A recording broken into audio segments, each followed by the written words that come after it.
रुपया डॉलर के मुकाबले खत्म हो चुका है। बेरोजगारी चरम पर है। कर्ज कोई देश नहीं दे रहा। पेट्रोल डीजल के दाम आसमान छू रहे हैं। आटा तेल के भाव का दाम सुन पाकिस्तानियों के होश फाख्ता हो गए हैं। कर्मचारियों को देने के लिए सैलरी नहीं और शहबाज शरीफ को कुछ समझ नहीं आ रहा कि वो क्या करें। ये है आज की हालत पाकिस्तान की, जहां पर बेरोजगारी, महंगाई, अर्थव्यवस्था का बुरा हाल है। इसके साथ ही साथ पाकिस्तान का तालिबान और टीटीपी ने भी नाक में दम कर दिया। अब इन हालातों में पाकिस्तान के हुक्मरान क्या करें, कुछ समझ में नहीं आ रहा। ऐसे में कर्मचारियों को सैलरी देने के लिए सरकार अपने विदेशों में बने दूतावास को बेचने का मन बना रहा है और इसकी बोली लगाकर कुछ पैसा हासिल करना चाहती है। पाकिस्तान की हालत खराब। दिवालिया होने के कगार पर पहुंचा पाकिस्तान। दिवालिया से बचने के लिए बेच रहा है अपनी इमारत।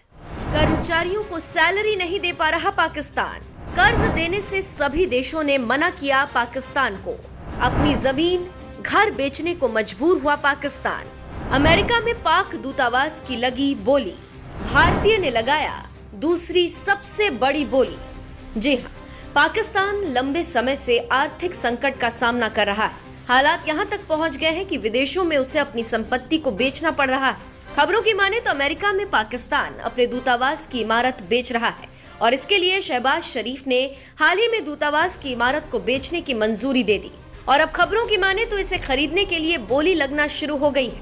मजेदार बात यह है कि इस इमारत के लिए अब तक 3 बोलियां आई हैं। इनमें सबसे ऊंची बोली एक यहूदी समूह ने लगाई, वहीं दूसरी सबसे ऊंची बोली एक भारतीय रियल्टर की तरफ से है।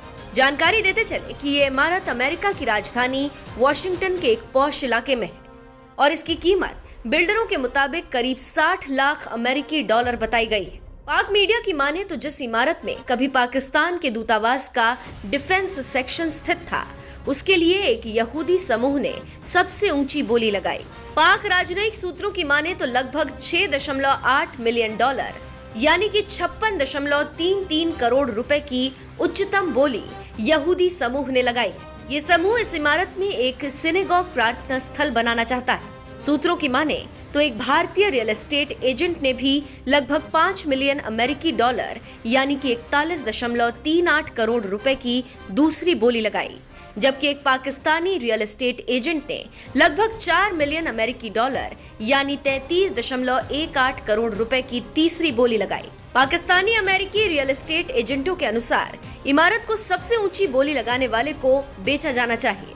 पाकिस्तानी अखबार डॉन की माने तो इस महीने की शुरुआत में पाकिस्तानी दूतावास के अधिकारियों ने कहा था कि वॉशिंगटन में इस्लामाबाद की 3 राजनयिक संपत्तियां हैं, जिनमें से एक आर स्ट्रीट NW पर मौजूद इमारत है जिसे बेचा जा रहा है। इस इमारत में 1950 से 2000 के दशक के प्रारंभ तक पाक दूतावास का डिफेंस सेक्शन काम करता था।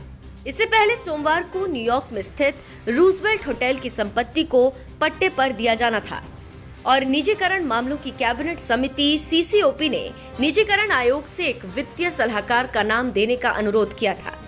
यह होटल पाकिस्तान के स्वामित्व में है और पाक सरकार इसके संभावित मिश्रित उपयोग विकास के लिए एक सहकारी उद्यम बनाने की सोच रही है। यहाँ पर एक और जानकारी देते चले कि इससे पहले अगस्त में कई मीडिया रिपोर्ट्स में कहा गया कि पाकिस्तान न्यूयॉर्क स्थित द रूजवेल्ट होटल PIA में 51% हिस्सेदारी को बेचेगा, लेकिन PIA कानून 49% से अधिक हिस्सेदारी बेचने और किसी अन्य पार्टी को प्रबंधन नियंत्रण देने पर रोक लगाता है।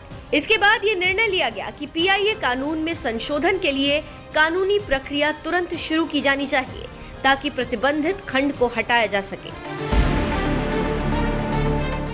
तो आप समझ सकते हैं कि पाकिस्तान की क्या हालत हो गई है। जानकारों की माने तो ये सब हुआ है पाकिस्तान की एक तरफा नीति की वजह से, और वो नीति है आतंकी पैदा करो और भारत में भेजो और खून खराबा करो और विकास के लिए कुछ ना करो। आप देख सकते हैं कि आज पाकिस्तान की हालत एक आतंकी देश की हो गई है और ये आतंकी पाकिस्तान के लिए ही भस्मासुर हो गए हैं और पाक सेना पाकिस्तान के लोगों को मार रही है। सीमा पर युद्ध जैसा माहौल है। वजीरिस्तान, बलूचिस्तान, डूरंड लाइन पर पाकिस्तान की नहीं, टीटीपी तालिबान का राज है। और पाक सरकार और पाक सेना मुंह देख रही है और रो रही है कि अब क्या किया जाए। ऐसे में दुनिया पाकिस्तान से मुंह मोड़ रही है और पाकिस्तान दिवालिया होने के दोराहे पर खड़ा है। इसीलिए पाक सरकार अपनी मईसत को चलाने के लिए अपनी जमीन बेच रहा है, लेकिन ये ऊंट के मुंह में जीरा है।